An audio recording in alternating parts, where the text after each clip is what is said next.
Your brain is an incredibly busy, powerful organ, and just like any high-performance machine, it needs fuel and maintenance to keep running.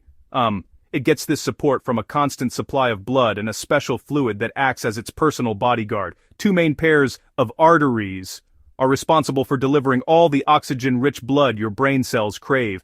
Think of them as superhighways for nutrients. The internal carotid arteries travel up the front of your neck, the vertebral arteries run up the back, joining together to form a network that ensures every part of your brain gets what it needs. This blood delivery is non-negotiable. Without it, brain cells would start to shut down in minutes. Now your brain doesn't just sit directly inside your skull, it floats in a clear, watery liquid called cerebrospinal fluid, or CSF for short. This amazing fluid is produced deep inside the brain in special chambers called ventricles. Within these ventricles are tiny, delicate structures that look a bit like cauliflower, called the choroid plexus. These structures are the CSF factories, constantly filtering blood to create this protective liquid. The CSF then flows through the ventricles and into the space surrounding the entire brain and spinal cord. It acts as a shock absorber, cushioning the brain from bumps and jolts, and also helps to wash away waste products, keeping the brain's environment clean and stable. After the blood has delivered its oxygen and nutrients, it needs a way to get out, carrying waste products with it. This is where a system of large veins called sinuses comes into play. One of the most important is the superior sagittal sinus, a large channel that runs along the top of the brain, collecting used blood. But how does the CSF get back into the bloodstream? Tiny, one-way valves, called arachnoid villi, poke up into these sinuses, allowing the used CSF to drain into the veins and be carried away. Meanwhile, the ventricles are lined with special ependymal cells that have tiny hair-like cilia. These cilia gently wave back and forth, helping to circulate the CSF and keep it flowing properly throughout the brain. Sometimes, this carefully balanced system can be disrupted. If a blood vessel breaks, it can lead to bleeding in or around the brain, which is a serious medical emergency.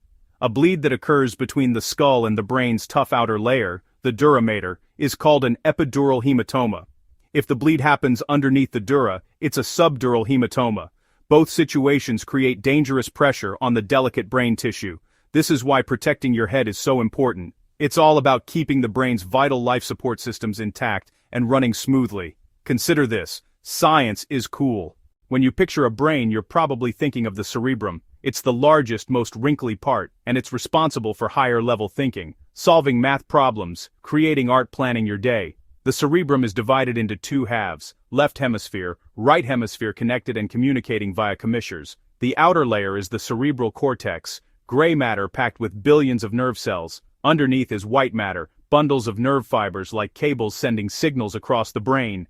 White matter fibers come in three types: commissures, especially the corpus callosum; association fibers, connect areas within a hemisphere; projection fibers, link cortex to lower brain and spinal cord.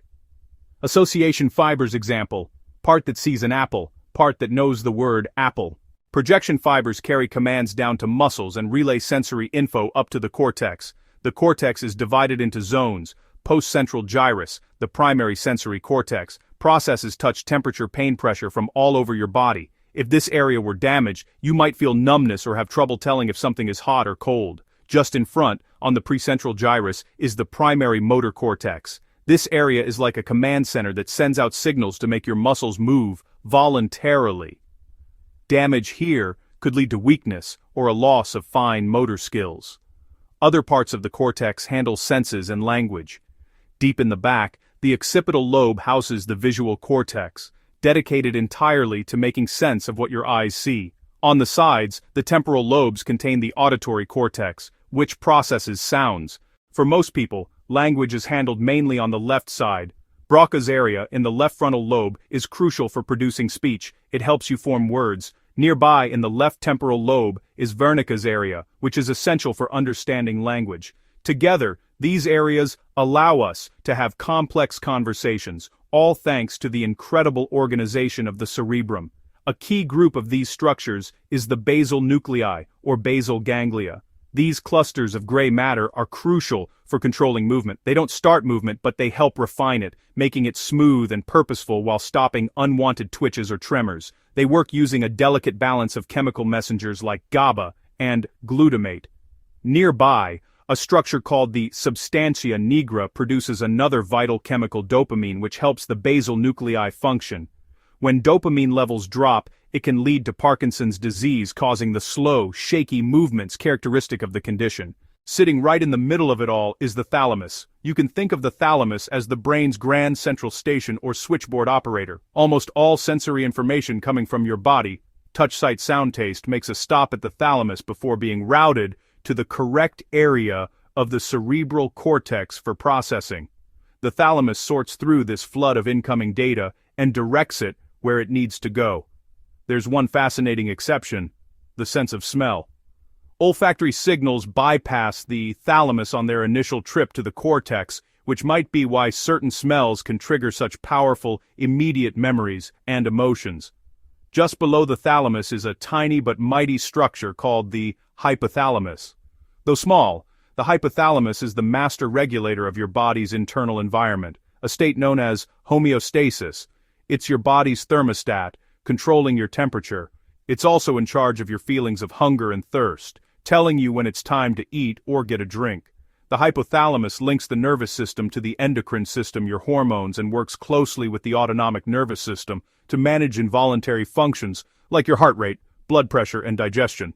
Woven around these deep structures is the limbic system, often called the emotional brain. This isn't one single part, but a network that includes key players like the amygdala and the hippocampus. The amygdala is heavily involved in processing emotions, especially fear and aggression, and helps attach emotional significance to memories. The hippocampus is absolutely essential for forming new long-term memories. The limbic system powerfully connects our feelings, our memories, and even our sense of smell, creating the rich tapestry of our inner emotional world. It's the reason a particular scent can instantly transport you back to your grandmother's kitchen, or why a certain song can make you feel happy or sad. Connecting the sophisticated cerebrum to the long spinal cord is the brainstem, the most ancient and fundamental part of the brain. It's the control tower for all of your body's most essential, life-sustaining functions, the things you never have to think about. The brainstem is made of 3 parts: the midbrain at the top, the pons in the middle, and the medulla oblongata at the bottom. The midbrain, or mesencephalon, serves as a crucial pathway for fibers traveling between the higher brain and the spinal cord. It contains important centers for movement control, the red nucleus, the substantia nigra, vital for producing dopamine. The midbrain also has some amazing reflex centers. On its posterior side are 4 bumps known collectively as the corpora quadrigemina.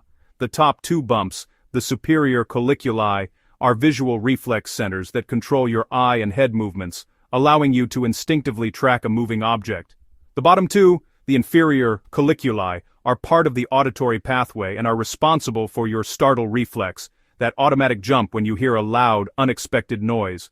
The pons, situated just below the midbrain, acts as a bridge, relaying signals between the cerebrum and the cerebellum. It also contains nuclei that play a key role in regulating the smooth, normal rhythm of your breathing. Running through the core of the entire brainstem is a diffuse network of neurons called the reticular formation. This network isn't a single structure but a web of connections. It acts as a filter for all the sensory information flooding into your brain. It decides what's important and what can be ignored. Part of this network, known as the reticular activating system, is responsible for keeping the entire cerebral cortex alert and conscious. The RAS is what wakes you up in the morning and keeps you attentive during the day. Damage to this area can result in a prolonged state of unconsciousness, or a coma. At the very bottom of the brainstem, just before it merges with the spinal cord, is the medulla oblongata. The medulla is the ultimate life support center.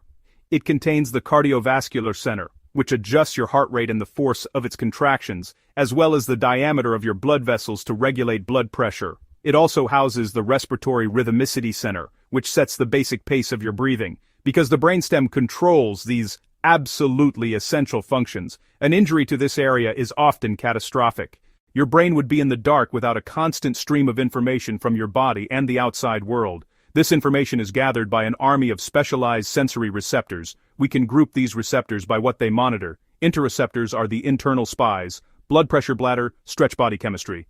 Exteroceptors are the external scouts located on or near the body surface: touch, sight, sound.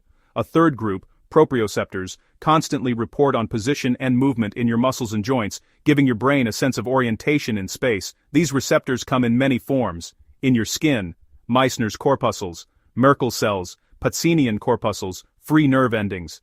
Pain receptors, called nociceptors, are particularly important for survival. Sometimes the brain gets confused about where pain is coming from, referred pain. Like when a heart attack causes pain in the left arm, proprioceptors like muscle spindles, Golgi tendon organs embedded in your muscles and tendons, providing constant feedback for coordinated movement. Once a receptor is stimulated, it sends an electrical signal on a journey to the brain. Most sensory pathways involve a chain of 3 neurons. The first neuron carries the signal from the receptor into the spinal cord or brainstem. There, it passes the message to a second neuron, which typically carries the signal upward.